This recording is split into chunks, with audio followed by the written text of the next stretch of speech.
రఘురామకృష్ణ ఈ వ్యక్తి వైఎస్ఆర్సీపీకి ఎంపీగా ఉన్నాడు. సో రీసెంట్గా అతను రాజీనామా కూడా చేశాడు. ఆ రాజీనామా చేసిన ఆ లేఖలో జగన్ని ఒక గజనీ వ్యక్తితో పోల్చి రాయడం జరిగింది. అండ్ రీసెంట్గా సంక్రాంతికి అతను సొంతూరు వెళ్ళొచ్చిన తర్వాత కూడా టీడీపీ నుంచి పోటీకి బరిలో దిగుతున్నట్లు కూడా ఒక సమాచారం అయితే బయటకు వచ్చింది. అది కన్ఫర్మ్ అయిందా? ఇది ఎంతవరకు వాస్తవం? ఈరోజు ఆయన రిజైన్ ఇచ్చాడు. ఇది అందరూ ఎక్స్పెక్ట్ చేసింది. ఎందుకంటే ఎన్నికల ముందు రిజైన్ ఇవ్వాలి కదా, అతను వైసీపీలో ఉన్నాడు కాబట్టి. వైసీపీకి రిజైన్ ఇస్తేనే వేరే పార్టీలో చేరడానికి క్లియర్ అవుతుంది. సో దాంట్లో ఇంకెట్లాగో ఆయన రాజుగారు ఆయన ముందు నుంచి కూడా సెటైర్ స్పెషలిస్టు. సెటైర్లు వేయడమే ఆయన స్పెషల్. అంతకంటే ఆయన నియోజకవర్గానికి చేసిందంతా కూడా తను ఎంటర్టైన్ చేశాడు. అది ఎంపీగా ఆయన చేసింది ఏంటంటే నియోజకవర్గ ప్రజల్ని సెటైర్తో ఎప్పటికప్పుడు ఎంటర్టైన్ చేయడమే వాళ్ళకి ఇచ్చిన గిఫ్ట్ అనుకోవచ్చు, ఈయన గెలిపించిన దానికి. మరి ఇప్పుడు ఏమని ఓట్లు అడుగుతాడో తెలియదు. కానీ ఆయనైతే నాకు తెలిసి ఆ నియోజకవర్గానికి ఏం చేసినాడో ఏమి ఇప్పటివరకు ఆయన కూడా చెప్పాల. నేను చాలా చేశానని చెప్పాడు దీంట్లో కూడా, కానీ స్పెసిఫిక్గా నేనేం చేశాను నియోజకవర్గానికి అనేది ఆయన చెప్పలే. సో మొత్తానికి 3.5 సంవత్సరం నేను నా నియోజకవర్గ శ్రేయస్సు కోసం పాటుపడినానని చెప్పాడు. ఏం పాటుపడినాడు అనేది మనకేమీ చెప్పలేదు. సో మొత్తానికి ఏంటంటే అతను నిజానికి ఒక రాజకీయాల్లో ఒక రాజకీయ నాయకుడు, ఒక ఎంపీ ఎలా ఉండకూడదో ఒక ఎగ్జాంపుల్గా మనం అతన్ని చూపించవచ్చు. ఎందుకంటే అతను ఒక పార్టీ తరఫున ఎన్నికయ్యాడు. పార్టీ తరఫున ఎన్నికైనప్పుడు ఆ పార్టీలో నీకు నచ్చనప్పుడు, నీకు విభేదాలు ఉన్నప్పుడు ఆ పార్టీ నుంచి రిజైన్ చేసి బయటికి రావాలి. అది రాకుండా ఆ పార్టీని రోజుకు ఒక్కొక్కసారి 2 సార్లు 3 సార్లు కూడా ప్రెస్ మీట్లు పెట్టి తిట్టడం తప్ప ఏం పని చేయలేదు. దానివల్ల ఏమైందంటే ఎప్పుడైనా ఒక రోజు తిడితే జనం పట్టించుకుంటారు. రోజు నువ్వు అదే చేస్తుంటే జనానికి ఏం పని? సో జనం కూడా పట్టించుకోలేదు అతని. దానివల్ల అతని వల్ల వైసీపీకి నష్టం జరగలేదు, అట్లాగే నియోజకవర్గానికి లాభం కూడా ఏమి జరగలేదు.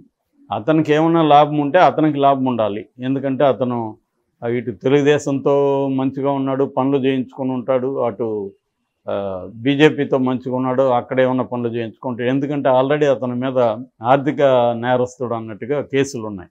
బ్యాంకు నుంచి 100,000 కోట్లు ఎగ్గొట్టాడు అనేది కేసులు ఉన్నాయి.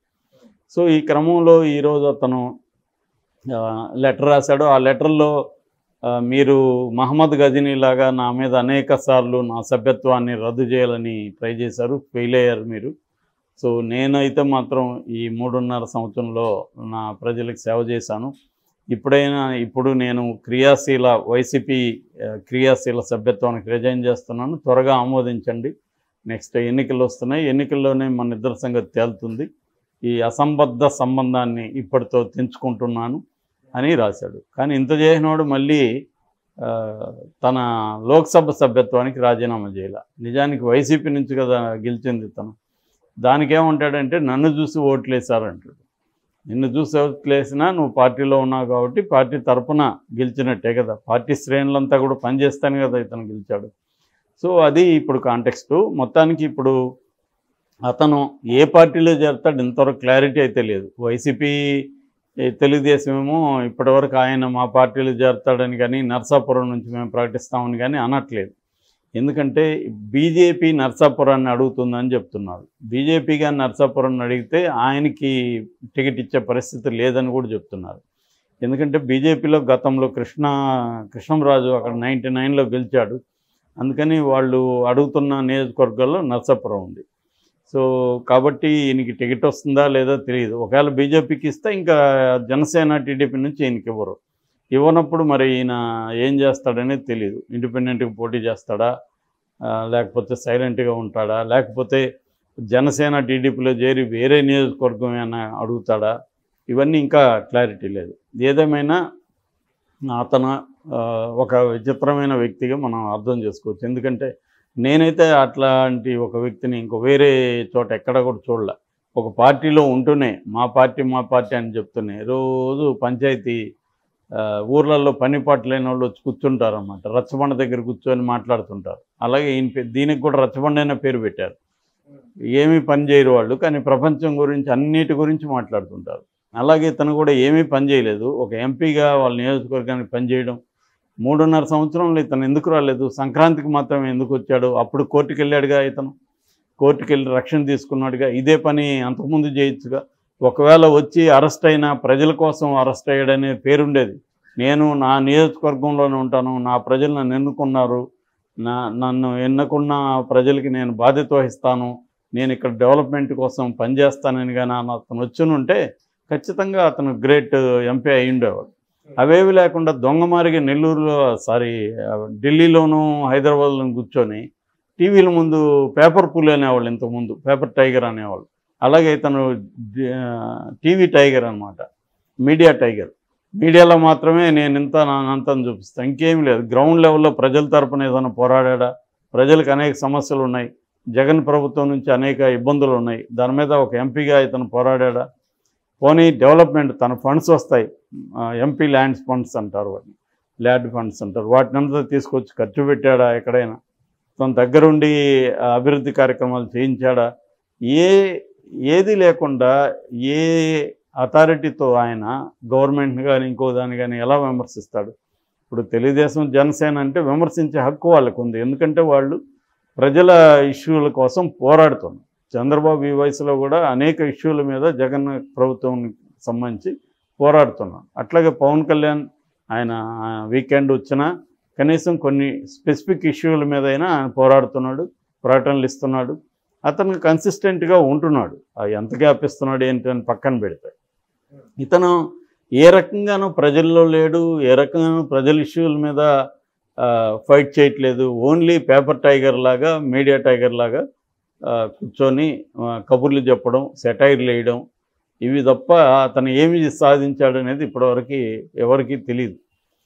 అందుకని కామెంట్లు చూస్తే కూడా మనకి సోషల్ మీడియాలో ఓన్లీ వైసీపీ వాళ్ళే కాదు, మామూలు నెటిజన్స్ కూడా తీవ్రంగా నెగిటివ్గా స్పందిస్తున్నారు. ఈ రిజైన్ నువ్వు నిజంగా మగాడైతే ఎప్పుడో ఇచ్చుండాలి అని మాట్లాడుతున్నారు వాళ్ళు. అంటే ఇది కావాలని ఇంకొక 10-20 రోజుల్లో షెడ్యూల్ రాబోతుంది, నోటిఫికేషన్. ఇప్పుడు ఇవ్వడం ఏముంది, ఎవడైనా ఇస్తాడు, ఇంకేముంటుంది, అయిపోయింది. సో అది కూడా ఇప్పుడు కూడా ఆయన లోక్సభ సభ్యత్వానికి ఏమి ఇవ్వట్ల, ఓన్లీ పార్టీ సభ్యత్వానికి ఇచ్చాడు. వాళ్ళైతే ఇంకా ఆమోదించలేదు. వాళ్ళు కూడా నాకు తెలిసి ఆమోదించే అవకాశం ఉంది, ఎందుకంటే ఇతని వల్ల వాళ్ళకి ఇప్పుడు కొత్తగా వచ్చే నష్టం లేదు, కొత్తగా వచ్చే లాభం లేదు. కాబట్టి తన్ని పక్కకు పెట్టడమే బెటరు. యాక్చువల్గా సస్పెండ్ చేస్తారని తను ఊహించి గట్టిగా చేస్తే సస్పెండ్ చేస్తారు, అప్పుడు వేరే పార్టీలో జాయిన్ అయిపోదాం అనుకున్నాడు. అందుకని వాళ్ళు కూడా వైసీపీ వాళ్ళు సస్పెండ్ చేయకుండా వాళ్ళు ట్రై చేశారు లోక్సభ ద్వారా ఇతన్ని ఇచ్చేద్దామని చెప్పి. ఎందుకంటే సస్పెండ్ చేస్తే ఇతను వెళ్తాడు, సస్పెండ్ చేయకుండా వేరే పార్టీలో చేరడానికి లేదు, అది ప్రాబ్లం అవుతుంది. అందుకని ఇతను ఉంటున్నాడు. ఇతనే కాదు, చాలామంది ఇవాళ రాజకీయ నాయకులు ఏంటంటే గెలిచేది ఒక పార్టీలో గెలుస్తారు, గెలిచిన తర్వాత ఇంకొక పార్టీలోకి జంప్ అవుతారు. అట్లాంటప్పుడు మరి ఈ పార్టీలు ఎందుకు గెలవడం? అట్లాంటప్పుడు జనాలకు కూడా ఏంటంటే ఎవరికి ఓటేయాలన్నా వీడు ఉంటాడా లేదా, మళ్ళీ నెక్స్ట్ పార్టీలోకి వెళ్తాడేమో. ఒక పార్టీ వద్దని కదా ఇంకొక పార్టీకి వేస్తారు, వీళ్ళని మళ్ళీ జంప్ అవుతున్నారు. సో ఇది మేజర్ ప్రాబ్లం. అంటే డెమోక్రసీలో ఇవాళ ఏంటంటే, నేను చాలాసార్లు చెప్పాను, నిజానికి ఏ పార్టీకి ఒక పార్టీకి తేడా అనేదే లేదు ఇవాళ. ఎన్ని కథలు చెప్పినా, సిద్ధాంతాలు అన్నా ఏ పార్టీకి ఇంకొక పార్టీకి తేడా లేదు. ఎందుకంటే ఈ జంపింగ్ జలానీలే అన్ని చోట్ల ఉంటారు వీళ్ళే.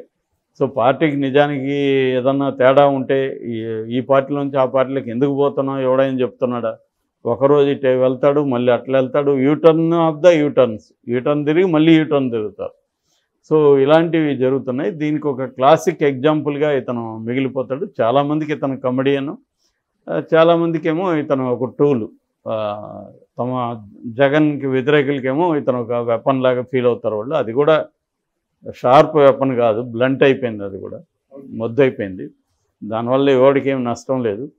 సో అలాగా ఒక చీప్ ఎంటర్టైన్మెంట్ వాల్యూ, మంచి ఎంటర్టైన్మెంట్ వాల్యూ కూడా లేదు, అది పోయింది బిగినింగ్లో.